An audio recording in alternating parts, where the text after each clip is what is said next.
तीन दोघातली ही तुटेना मालिकेच्या आजच्या भागामध्ये आपण पाहत आहोत की आता रोहन हा स्वतःच्या अंगावर एक शॉल घेऊन आलेला असतो आणि तो राजवाड्यांच्या घरामध्ये शिरलेला असतो। तेव्हा तो आता अंशुमनला सापडतो। अंशुमन मात्र त्याला मारणार आणि तेवढ्यातच आता अधिरामध्ये पडते आणि इथे अधिरा म्हणत असते रो तू। तेव्हा अंशुमन म्हणत असतो लाज वाटत नाही का तुला? आमच्या राजवाड्यांच्या घरामध्ये चोरी करायला तू आलेला आहेस। तेव्हा तो म्हणत असतो सॉरी, पण मी तुमच्या घरामध्ये इथे चोरी करायला नाही आलेलो, गप्प बसा ना तुम्ही। तेव्हा मात्र इकडे आता तो म्हणत असतो तुझी हिंमत कशी झाली आमच्या राजवाड्यांच्या घरामध्ये येऊन चोरी करण्याची? तेव्हा मात्र लगेचच आता इथे ही जी काही शुषा आहे ती सुद्धा मुद्दामच इथे सांगण्याचा प्रयत्न करत असते की तू बोल तू बोल। तेव्हा अंशुमनला अजूनच आव पोहोचतो आणि तो म्हणत असतो की तुझी चोरी करण्याची हिंमत कशी झाली, तू ह्या सगळ्या गोष्टी इथे कशा पद्धतीने करू शकतोस आणि का करू शकतोस हेच मला काही केल्या समजत नाहीये। तू का आमच्या इथे चोरी करायला आलेला आहेस असं सुद्धा आता इकडे तो बोलत असतो। आता हे सर्व काही बोलल्यानंतर मात्र लगेचच इथे सगळेजण अंशुमनला शांत करण्याचा प्रयत्न करत असतात आणि म्हणत असतात हे सगळं काही काय आहे, त्याचबरोबर तू त्याला चोर प्रत्येक वेळी का बरं म्हणत आहेस? मग आता तो म्हणत असतो याला चोर म्हणू नको तर मग काय म्हणू? हा तर चोरच आहे ना, मग चोराला चोर म्हटलंच पाहिजे ना। तर दुसरीकडे आपण पाहतो की आता मंदाकिनी फार जास्त चिडचिड करत असते आणि म्हणत असते मला तर समजतच नाही की तुम्ही तुमच्या सुनेचे एवढे गोडवे का गाताय ते। अहो त्या सुनेने तुमच्यावर काय जादू केली ना तेच मला काही केल्या समजत नाहीये, का अशी वागताय तुम्ही? अहो ती एक नंबरची आगाऊ आहे, एक दिवस ती तुम्हाला सुद्धा विकून खाल्ल्याशिवाय राहणार नाही असं सुद्धा आता इकडे ते बोलत असतात। आता हे सगळं काही बोलल्यानंतर इथे मात्र स्वानंदीचे बाबा म्हणत असतात तुझ्या गोष्टी लक्षात येत आहेत का? हे बघ असं काहीही नाहीये आणि त्याचबरोबर इथे तुला का समजत नाहीये, हे बघ त्या बिचारीने काहीही केलेलं नाहीये आणि त्याहूनही सगळ्यात महत्त्वाची गोष्ट तुला असं का वाटतंय, हे बघ तिच्या बाबतीत एवढा चुकीचा विचार तू करू नकोस। आणि त्याचबरोबर माझी सून सुशिक्षित आहे, अहो सुशिक्षित आहे म्हणून तर मी तुम्हाला ह्या सगळ्या गोष्टी सांगते ना, म्हणूनच मी तुम्हाला समजावून सांगण्याचा प्रयत्न करते, पण तुम्हाला मात्र ते ऐकायचंच नाहीये, तुम्हाला मात्र इथे समजून घ्यायचंच नाहीये। बघितलं ना गेली मस्त माहेरात जाऊन राहते आणि माहेरात जाऊन राहिल्यानंतर काय काय करते हे सगळं तुमचं तुम्हाला तरी माहिती का?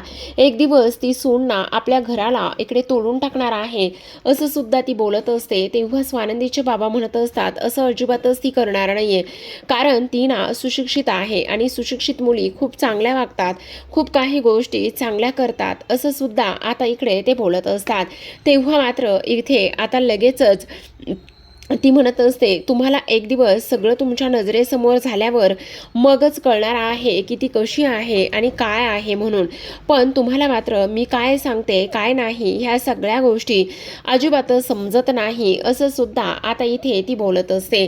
त्याचबरोबर मंदाकिनी म्हणत असते अहो पण तुम्हाला लक्षात येते का ती पोरगी घरामध्ये काहीच काम करत नाही आणि घरामध्ये काहीच काम न केल्यामुळे तुमच्या गोष्टी सुद्धा लक्षात येत नाहीयेत असं सुद्धा आता इकडे ते बोलत असतात। आता हे सर्व काही बोलल्यानंतर लगेचच इकडे ते म्हणत असतात अगं उलट देवाची कृपा म्हण की आपल्याला एवढी चांगली सून मिळालेली आहे आणि तिचं कौतुक करण्यापेक्षा आणि तिला चांगलं म्हणण्यापेक्षा उलट तिच्या कितीतरी तू चुका काढतेस। हे बघ असं अजिबात करू नकोस, कारण हे फार जास्त चुकीचं आहे असं सुद्धा आता इकडे ते बोलत असतात।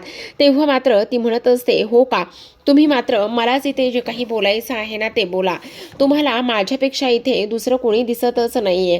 तेव्हा दुसरीकडे आपण पाहतो आता मात्र अंशुमन इथे कंटिन्यू त्याला चोर चोर म्हणत असतो आणि चोर म्हटल्यानंतर आता मात्र इथे अधिराला राग येऊ लागतो। ती म्हणत असते एक मिनिट, आता मात्र हे खूप जास्त तू अति बोलतोयस, ह्या सगळ्या गोष्टी बोलण्याची तुला काहीच गरज नाहीये, तू समजतोस कोण स्वतःला? आणि तेव्हा मात्र इथे लगेच सुष्मिता म्हणत असते अरे अरे दादा यार, पण तुला अशा पद्धतीने इथे आपल्या घरामध्ये चोरी करायला येण्याची काय गरज होती? तू का असं आपल्या घरामध्येच चोरी करायला आलेला आहेस? हे बघ, तू अशा पद्धतीने आपल्या घरामध्ये चोरी करायला नको यायला हवं होतंस, कारण तुझ्यामुळे इथे किती राडा झालेला आहे हे तरी तुला कळतंय का? असं सुद्धा आता इकडे ती बोलत असते. तेव्हा मात्र इथे आता समर म्हणत असतो, एक मिनटं, तुम्ही जरा शांत बसणार आहात का? ह्या सगळ्या गोष्टी काय आहेत काय नाही हे जरा इथे त्याला कळू देत एकदा. आणि त्याचबरोबर इथे रोहन, तुला घाबरण्याची वगैरे काहीच गरज नाहीये. हे बघ, तू असा का आलेला आहेस ना ते एकदा आम्हा सर्वांना सांग, पण घाबरू मात्र अजिबातच नको, असं सुद्धा आता इकडे तो बोलत असतो.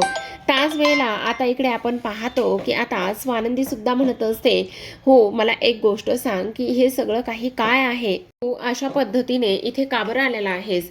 आता हे सगळं काही सुरू असताना आपण पाहतो की इकडे लगेचच अंशुमन म्हणत असतो, मग मी मात्र त्याला वेगळं असं काय विचारत होतो? मी सुद्धा इथे त्याला त्याच गोष्टी विचारत होतो ना, वेगळं असं काहीच नाही. मग आता मात्र इकडे त्याच संधीचा फायदा मल्लिका घेते आणि मल्लिका मंदाकिनीला जाऊन फोन करू लागते. आता फोन करण्याचं कारण म्हणजे तिचं फक्त आणि फक्त इथे तो चोरी करायला आला आहे हेच तिला सांगायचं असतं. तेव्हा रोहनने सांगितलेलं असतं की हो, मी चोरी करायला आलेलो आहे. मग आता लगेचच इकडे मंदाकिनी आणि त्याचबरोबर स्वानंदीचे बाबा मात्र इथे एकमेकांसोबत वाद घालत असतात. तेवढ्यातच आता फोन वाजतो. फोन वाजल्याबरोबर ती धावतच जाते आणि फोन उचलत असते आणि तेव्हा म्हणत असते, हां बोला, आता तुमचं काय आहे? तेव्हा मात्र मल्लिका म्हणत असते, अहो काय चाललंय तुमचं? तुमचा मुलगा इथे पैशासाठी एवढ्या खालच्या थराला जाईल असं वाटलंच नव्हतं. तुम्ही तुमच्या मुलाला काय संस्कार दिलेत? तेव्हा मात्र मंदाकिनी चिडते आणि म्हणत असते, तुम्ही जरा अति बोलताय का? हे बघा, मी माझ्या रोहनच्या बाबतीत एकही शब्द ऐकून घेणार नाही. तुम्हाला चांगलंच माहिती आहे ना की इथे तुमचा मुलगी कशी आहे, आणि तुम्ही उलट तुमच्या मुलीवर अजिबात संस्कार केले नाही आहेत. तुमची मुलगी इथे घर सोडून निघून गेलेली आहे. ह्या सगळ्या गोष्टी तुम्हाला माहिती आहेत ना, आणि तुम्ही उलट मला हे सगळं काही का बरं बोलताय? असं सुद्धा आता इथे ती बोलत असते. त्याच वेळेला आता इकडे ती म्हणत असते, अहो तुमचा रोहन जो आहे ना, तो मात्र आज आमच्या घरी आला आहे आणि चोरी करायला आला आहे. चक्क त्याने आज इथे कबूल केले. तुम्हाला सांगू का, इथे हा जो काही आमचा समर आहे ना, तो फार मात्र चिडला आहे. त्याने जर आता रागाच्या भरामध्ये इथे पोलीस वगैरे बोलवलं ना, तर खूप मोठा प्रॉब्लेम होऊ शकतो आणि तुमचा रोहन मात्र कायमचं जेलमध्ये जाऊन बसू शकतो. अहो, तुमच्यावर अशी परिस्थिती आली आहे का की तुमच्या मुलांना तुम्ही चोरी करायला सुद्धा शिकवलं आहे? त्यावेळेला मात्र आता ती म्हणत असते, हे बघा, असं काहीच नाहीये. तुम्ही अशा पद्धतीने अजिबातच बोलू नका. हे बघा, मी माझ्या मुलांवर फार छान संस्कार केलेले आहेत. आता बघा बाई, काय करायचंय ते. मला तर जे काही इथे बोलायचं होतं, ज्या काही गोष्टी इथे सांगायच्या होत्या ना, त्या सर्व गोष्टी मी तुम्हाला सांगून झालेल्या आहेत. याच्या पलीकडे आता मी तुम्हाला काहीच सांगू शकत नाही, असं आता इकडे मल्लिका बोलत असते. तेव्हा मात्र मी फोन ठेवते. मग मंदाकिनी तिला आता म्हणत असते की नाही नाही, असं करू नका ना प्लीज, तुम्ही फोन ठेवू नका ना. आता मी काय करू ते सांगा ना, बोला ना, काय करू? तेव्हा मात्र ती म्हणत असते, आता तर बघा बाई काय करायचं आहे, पण मला तर आता फोन ठेवावाच लागणार आहे, असं सुद्धा आता इकडे ती बोलत असते. आता ह्या सगळ्या काही गोष्टी इथे बोलल्यानंतर लगेचच आपण पाहतो की इकडे धावतच आता मंदाकिनी जाते आणि मंदाकिनी म्हणत असते, आता तर ह्या पोराने मात्र काय बोलायचं काही कळतच नाही. आपला रोहन मात्र इथे चोरी करायला गेलाय राजवाड्यांकडे. आता राजवाड्यांकडे चोरी करायला गेलाय असं बोलल्याबरोबर आता लगेचच इकडे स्वानंदीचे बाबा म्हणत असतात, तू वेडी आहेस का? डोक्यावर पडली आहेस का? आपला रोहन कसा आहे ह्या सगळ्या गोष्टी तुला माहिती नाही आहेत का? आणि तो पोरगा अशा पद्धतीने कुणाकडे जाऊन चोरी करेल ही गोष्ट तुला तरी पटते का? तर दुसरीकडे आपण पाहतो की आता मात्र इकडे ते म्हणत असतात, हो मी चोरी करायला आलो होतो. मग आता अंशुमन म्हणत असतो, मग आता आपण आपले सगळे लॉकर, कॅश, दागिने हे सगळं चेक केलं पाहिजे. हा जर स्वतःच इथे कबूल करतोय की चोरी करायला आला होता म्हटल्यावर आपण आपल्या सगळ्या गोष्टी चेक केल्या पाहिजेत. तेवढ्यातच आता स्वानंदी म्हणत असते, जरा अति बोलतोयस असं वाटत नाही का? तेव्हा मात्र आदिरा म्हणत असते, हे बघ अंशुमन, आता माझ्या नवऱ्याच्या विरोधात एक जरी शब्द बोललास ना तर गाठ माझ्याशी आहे. तुझी हिंमत कशी होते रोहनला हे सगळं काही बोलण्याची? हे बघ, माझा रोहन अजिबातच असा मुलगा नाहीये आणि त्याच्या बाबतीत मी कोणताही शब्द, कोणतीही गोष्ट अजिबातच ऐकून घेणार नाही, असं सुद्धा ती स्पष्टपणे बोलत असते. आता हे सर्व काही बोलल्यानंतर मात्र इथे लगेचच तो म्हणत असतो, मी चोरी करायला आलो होतो, पण मी फक्त आणि फक्त इथे माझ्या बायकोची चोरी करायला आलो होतो, असं सुद्धा आता इकडे ते बोलत असतात. आता हे सगळं काही बोलल्यानंतर आता मात्र इकडे सगळ्यांना हसायला आलेलं असतं आणि सगळ्यांना हसायला आल्यानंतर इथे मात्र आता आदिरा लगेचच त्याच्याकडे पाहत असते. तिला तर कळतच नसतं की हा असा का बोलतोय म्हणून. तेव्हा मात्र इथे लगेचच तो म्हणत असतो, त्याचं काय आहे ना, मी ना एक नाटक बघायला गेलो होतो. तेव्हा आदिरा म्हणत असते, रो काय हे, तू मला सोडून नाटक बघायला गेला होतास. तेव्हा तो म्हणत असतो, काय करू यार, मी तुला किती कॉल केले पण तू माझा कॉल मात्र अजिबातच उचलत नाही आणि मग मला इथे नाटक बघायला जावं लागलं. पण हे फार जास्त चुकीचं आहे असं तुला वाटत नाही का? तेव्हा तो म्हणत असतो, होय हे फार जास्त चुकीचं आहे, मी नाटक बघायला जायला नको होतं पण मी मात्र नाटक बघायला गेलो. असं बोलल्याबरोबर लगेचच आता इकडे ते म्हणत असतात, हो का, पण ह्या सगळ्या गोष्टी अशा पद्धतीने झाल्यानंतर आता मात्र इथे तो म्हणत असतो, तू काळजी करू नकोस, आपण सगळेजण नाटक बघायला जाऊ.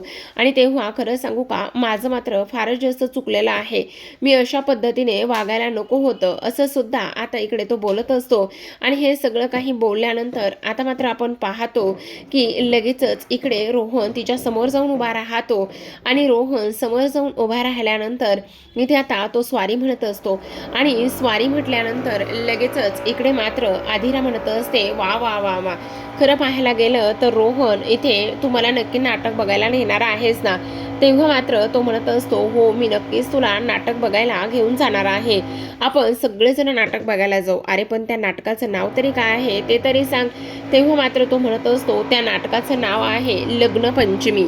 असं म्हटल्याबरोबर आधिरा, खरं तर इथे मी तुझी मस्करी करायला गेलो पण मस्करीची कधी कुस्करी झाली हे मात्र मला अजिबातच समजलं नाही, त्यासाठी खरंच अगदी मनापासून स्वारी असं सुद्धा आता इथे ते बोलत असतात. आणि तेव्हा मात्र मी खरंच अशा पद्धतीने मस्करी वगैरे करायला नको होती असं सुद्धा आता इकडे ते बोलत असतात.